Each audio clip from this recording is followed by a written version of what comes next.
Hello বন্ধুরা, স্বাগত কত কথার নতুন একটি পর্বে। আজকের এই ব্যস্ত ধর্মতলা কলকাতার প্রাণকেন্দ্র, যেখানে প্রতিদিন লক্ষ লক্ষ মানুষের ভিড় জমে। কিন্তু জানেন কি, এই ধর্মতলা ছিল একসময় মরা জমি আর বুনো জঙ্গল। কিভাবে এই জায়গা হয়ে উঠল কলকাতার হৃদয়, আজ কত কথার এই পর্বে জানাবো ধর্মতলার সেই বিস্ময়কর ইতিহাস।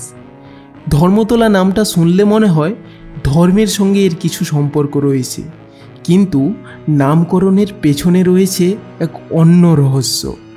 একসময় এই জায়গা ছিল একটি মুসলিম দরগা এবং আশেপাশে কিছু ছিল দেবালয়। সেই থেকে নাকি এই জায়গার নাম হয়েছে ধর্মতলা। তবে ইতিহাসের আরেকটি দিক বলে, ব্রিটিশ আমলে এখানে ছিল সিপাহীদের ক্যাম্প। এই অঞ্চলে থাকার জন্য মুসলিম সিপাহীদের ধর্মীয় কাজকর্মের স্থান ছিল একটি মসজিদ, যাকে কেন্দ্র করে এই নামটি তৈরি হয়। 1757 সালে পলাশী যুদ্ধের জয়ের পর ব্রিটিশ ইস্ট ইন্ডিয়া কোম্পানি কলকাতাকেই বেছে নেয় তাদের বাণিজ্যিক রাজধানী হিসাবে।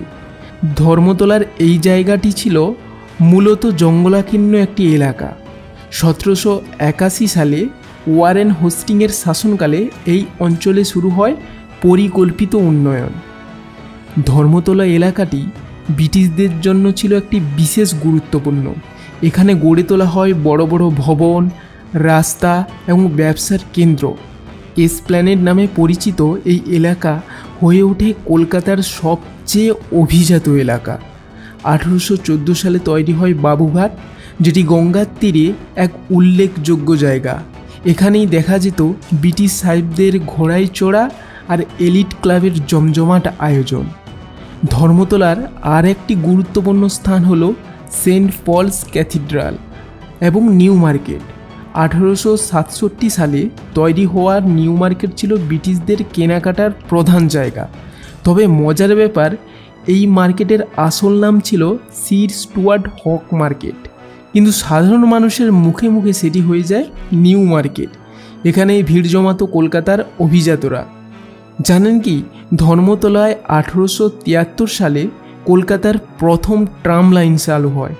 সেই সময় এটি ছিল ঘোড়ায় টানা ট্রাম লাইন। পরে ইলেকট্রনিক ট্রাম আসে, আর আজও এটি শহরের ঐতিহ্যের স্মারক। ধর্মতলার পাশে ময়দান এলাকা একসময় পরিচিত ছিল সাহেবদের ময়দান নামে। ব্রিটিশরা এখানে পোলোর ম্যাচ, প্যারেড এবং শিকারের আয়োজন করত। আর ময়দানের পাশেই স্থাপিত হয় ভিক্টোরিয়া মেমোরিয়াল, যেটি আজও ধর্মতলার সৌন্দর্য বৃদ্ধি করে চলেছে। ধর্মতলা শুধু ব্রিটিশদের নয়, স্বাধীনতা আন্দোলনেও যথেষ্ট গুরুত্বপূর্ণ ভূমিকা রেখেছিল।